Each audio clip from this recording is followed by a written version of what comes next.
이것은 스승의 목소리이다. 외침과 어루만짐이다. 이 목소리가 회개하기를 원치 않는 사람들에게 말할 때에는 외침이 되고, 비록 불완전하더라도 하느님과 그분의 말씀을 찾아내려는 착한 뜻을, 하느님과 그분의 말씀을 찾아낸 다음에는 자기를 거룩하게 하려는 착한 뜻을 가진 사람들에게 말할 때에는 어루만짐이 된다. 이 사람들에게는 말씀이 친구의 어루만짐이 되고 예수의 축복이 된다. 무엇에 대해서 말이냐 얘야 하고 예수께서 친절하게 물으신다. 어린아이는 휘 둘러보다가 찾아낸다. 손가락으로 엄마를 가리키며 엄마에 대해서요 하고 말한다. 어머니는 영혼과 육체에 대해서 하느님께서 영혼과 육체에 대해서 하시는 것과 같은 일을 한다. 엄마가 너에게 무엇을 해주니? 너를 지키고 보살피고 가르치고 사랑하지. 엄마는 네가 다치지 않도록 주의하고 비둘기가 사랑으로 새끼들을 날개로 덮는 것처럼 너를 보호해.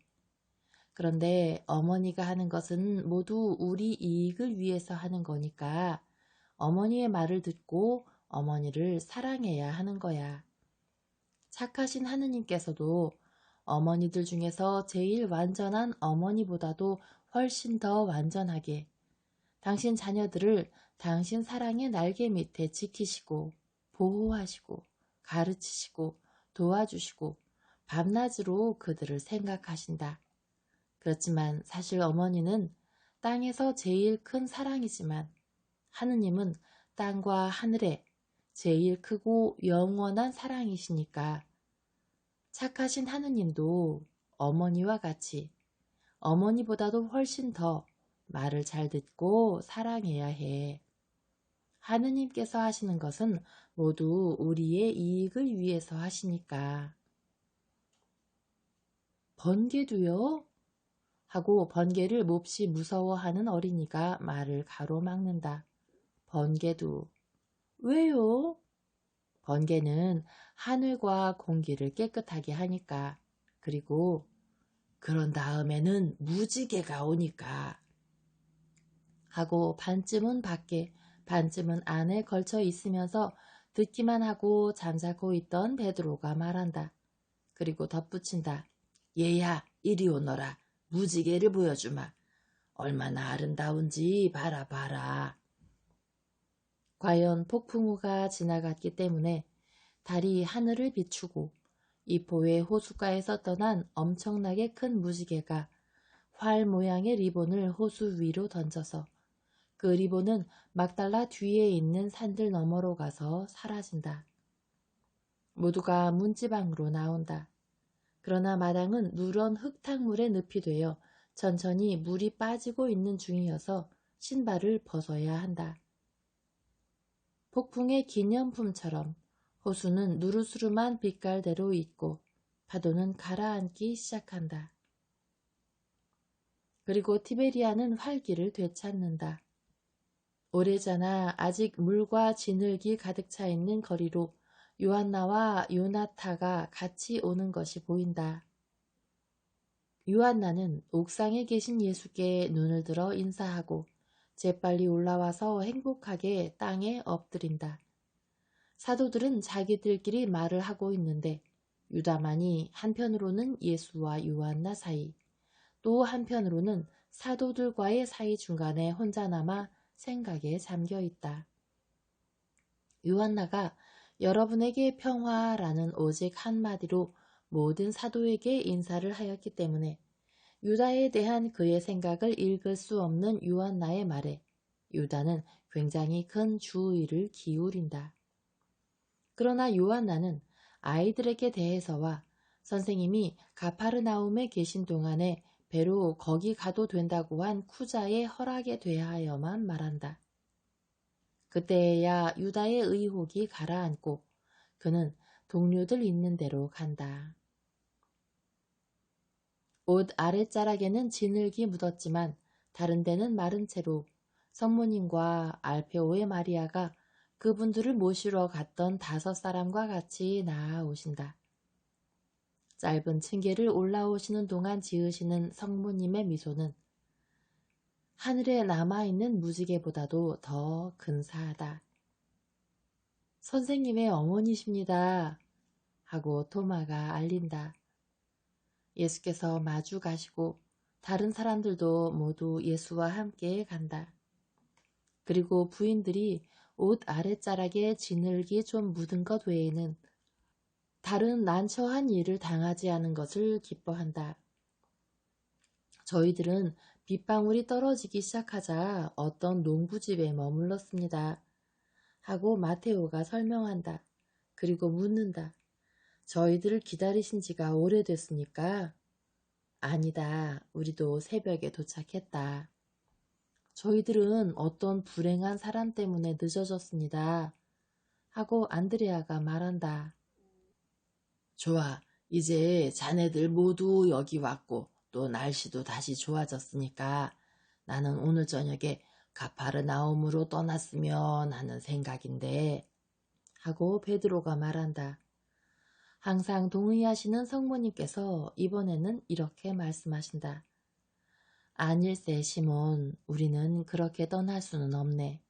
떠나기 전에 우선 아들아, 어떤 어머니가 그의 외아들을 네가 회개시키게 해달라고 나에게 부탁했다. 너만이 그렇게 할 수 있으니까. 내가 그럼하고 약속했으니까 제발 내 말을 들어다오. 그를 용서해 줘라. 내 용서를. 어머니, 용서는 벌써 해주셨습니다. 저는 벌써 선생님께 말씀드렸어요. 하고 가리오 사람은 성모님이 자기에 대하여 말씀하시는 줄로 생각하고 말을 가로막는다. 시몬의 유다, 나는 자네 말을 하는 게 아닐세. 나는 자기 아들의 행동 때문에 죽은 어머니인 나자렛 여인, 레위의 에스텔에 대해서 말하는 거야. 예수야, 에스텔은 네가 떠나던 날 밤에 죽었다. 에스텔이 너에게 하는 호소는 고약한 아들의 희생자인 가엾은 어머니인 자기를 위한 게 아니라 아들을 위한 거였어. 너희 아들들의 어머니인 우리들은 우리 자신의 걱정을 하는 게 아니니까. 에스텔은 그의 아들 사무엘이 구원받기를 원한다. 하지만 지금은 어머니가 죽은 지금은 사무엘이 양심의 가책을 받아 미치광이같이 되어가지고 도무지 사리를 따르려고 하질 않아. 그래도 너는 그의 이해력과 정신을 구할 수 있다. 그 사람이 뉘우쳤으니까 실망을 하고 있는데 어떻게 뉘우치겠니? 과연 자기 어머니를 죽였다는 사실로 그가 끊임없이 고통을 당하기 때문에 실망하게 되겠군요. 이웃에 대한 사랑의 계명 중에 첫째 계명을 어기고서 벌을 받지 않을 수는 없습니다. 어머니를 죽이고도 뉘우치지 않는 사람을 제가 어떻게 용서하고 하느님께서 어떻게 그에게 평화를 주시라고 하십니까? 아들아, 그 어머니는 내세의 평화를 정한다. 에스텔은 착했고 고통을 많이 당했어. 에스텔은 그의 몫의 평화는 누릴 것입니다. 아니다, 예수야. 어머니가 자식이 하느님을 빼앗긴 것을 보면 그 영은 평화를 누릴 수가 없는 거야. 그 사람은 하느님을 빼앗겨 마땅합니다. 그래, 맞아. 그렇지만 가엾은 에스텔에게는 그의 마지막 말은 아들을 위한 기도였는걸. 그러면서 너에게 그 말을 해달라고 부탁했단다.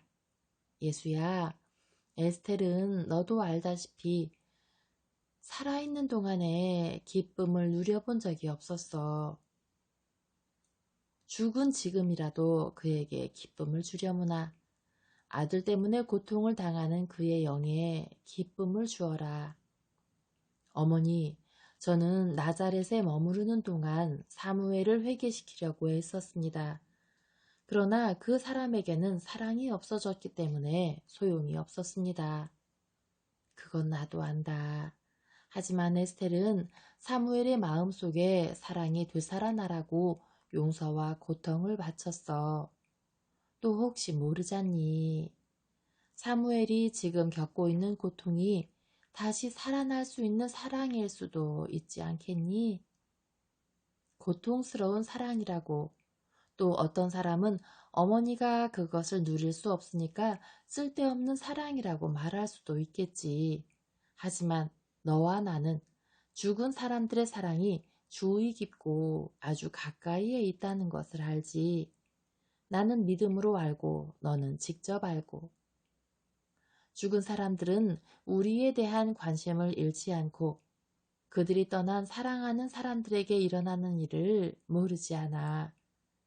그러니까 에스텔은 배은망덕했지만 지금은 마음이 몹시 흔들린 아들의 때늦은 그 사랑을 아직 누릴 수 있어. 예수야, 그 사람이 그 엄청난 죄 때문에 너에게 혐오감을 일으킨다는 것은 나도 알아. 어머니를 미워하는 아들이라니. 너의 어머니에 대해서 오직 사랑뿐인 내가 볼 때에는 괴물 같겠지. 그렇지만 네가 나에게 대해서 오직 사랑뿐이니까 바로 그 때문에 내 말을 들어다오. 지금 바로 나자렛으로 함께 돌아가자. 그것이 한 영혼을 구하는 데 소용이 되면 나에게는 길 가는 것이 괴롭게 여겨지지도 않고 아무것도 짐스럽게 여겨지지 않는다. 좋습니다. 어머님이 이기셨습니다. 시몬의 유다야, 요셉을 데리고 나자렛에 가서 사무엘을 가파르나움으로 데리고 오너라. 제가요? 왜 제가 가나요? 너는 필요하지 않기 때문이야. 다른 사람들은 많이 필요하다. 그들은 네가 쉬고 있는 동안 길을 아주 많이 걸었어. 저도 걸었습니다. 저는 선생님을 찾으러 나자렛에 갔었는데요. 선생님의 어머님이 그걸 말씀하실 수 있습니다. 내 동료들은 안식일마다 나자렛에 왔었고 지금도 먼 길을 갔다가 온 길이야. 여러 말 하지 말고 갔다 오너라. 사실은 나사렛 사람들이 저를 좋아하지 않기 때문이에요. 아니 왜 하필이면 저를 보내시냐고요. 그 사람들은 나도 사랑하지 않는다. 그런데도 나는 나자렛에 간다. 어떤 곳에서 사랑을 받아야만 그곳에 가는 건 아니야. 다시 말한다만 여러 말 하지 말고 다녀오너라. 선생님, 저는 미친 사람들이 무섭습니다.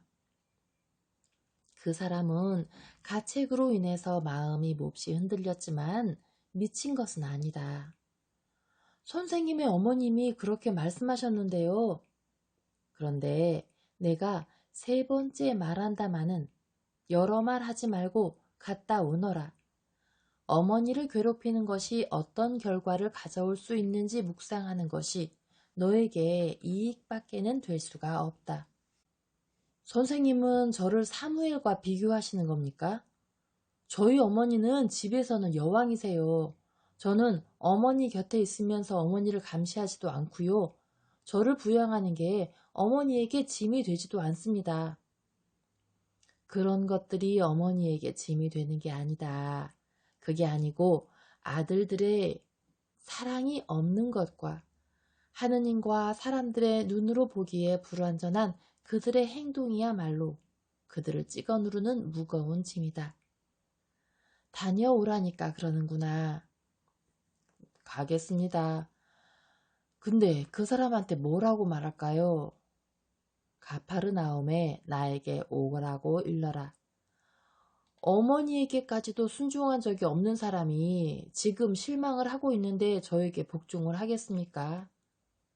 그런데 너는 내가 너를 보내는 것은 내가 벌써 사무엘의 정신에 작용을 해서 희망을 잃은 가책의 망상에서 벗어났다는 표라는 걸 아직도 깨닫지 못한단 말이냐. 가겠습니다. 선생님 안녕히 계세요. 어머니 안녕히 계세요. 친구들 잘 있게. 그러면서 도무지 내키지 않는 걸음으로 떠난다. 그의 뒤를 요셉이 따라가는데 요셉은 반대로 이 사명을 위해 선택된 것을 몹시 기뻐한다. 베드로가 낮은 소리로 무슨 노래인지를 흥얼거리고 있다. 예수께서 그에게 요나의 시몬아 무슨 말을 하는 거냐? 호수의 옛날 노래를 부르고 있었습니다. 어떤 노래인데? 이런 겁니다. 언제나 그런 법일세. 농사꾼은 고기잡이를 좋아하지만 어부는 고기잡이를 좋아하지 않네. 이런 거요. 정말이지 여기서는 오히려 제자가 사도보다 고기잡이 할 욕심을 더 가지고 있다는 걸 볼 수 있었습니다. 여러 사람이 웃는다. 예수께서는 웃지 않으시고 한숨을 지으신다. 제가 선생님을 괴롭혀 드렸습니까? 하고 베드로가 묻는다. 아니다. 하지만 항상 비난하지는 말아라. 유다 때문에 선생님이 슬퍼하시는 거야. 하고 알페오의 유다가 말한다. 너도 잠자코 있어라. 특히 마음속으로 말이다. 그런데 정말 사무엘이 벌써 기적을 받았습니까? 하고 토마가 호기심을 가지고 또 약간은 의심을 하면서 묻는다. 그래. 그러면 그 사람이 가파르나움에 올 필요는 없는데요. 그건 필요한 일이다. 나는 그의 마음을 완전히 고쳐주지는 못했단다. 병 나음을, 즉 거룩한 뉘우침으로 용서를 구하는 것은 그가 스스로 해야 할 일이다. 나는 그가 다시 이치를 따질 수 있도록 했다. 이제 그의 자유로운 의지로 나머지를 얻는 것은 그가 할 일이다. 내려가자. 우리는 비천한 사람들에게로 간다. 선생님, 저희 집에는 안 가시고요. 아니다, 요한나야. 너는 오고 싶은 때에 나에게 올 수 있지만 그 사람들은 일에 붙잡혀 있다. 그래서 내가 그들에게로 가는 것이다. 예수께서는 옥상에서 내려오셔서 거리로 나가시는데 다른 사람들이 뒤따르고 요나타를 집으로 보낸 요한나도 따라온다. 요한나는 예수께서 그의 집으로 가실 마음이 없으므로 예수에게서 떨어지지 않기로 단단히 결심하고 있는 것이다. 일행은 가난한 작은 집들이 있는 쪽으로 점점 더 초라한 변두리 쪽을 향하여 간다. 그리고 환시는 이렇게 끝난다.